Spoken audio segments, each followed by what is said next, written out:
已經有上千個家庭覆購咗10幾次，我哋先至咁講，我哋嘅麵包係值得你哋信任嘅早餐。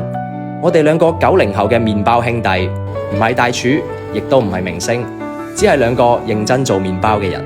從最初只有7款，到依家將近40款嘅麵包，每一款嘅麵包嘅黃油、麵粉同埋雞蛋嘅比例，我哋就好似記台詞一樣滾瓜爛熟，唔用香精，唔加人工色素，唔用防腐劑。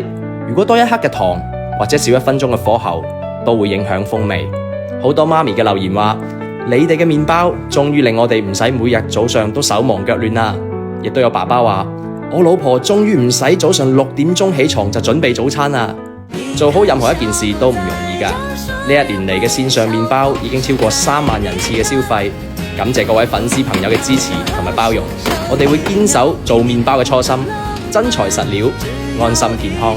平凡人麵包唔做噱頭，只做信任。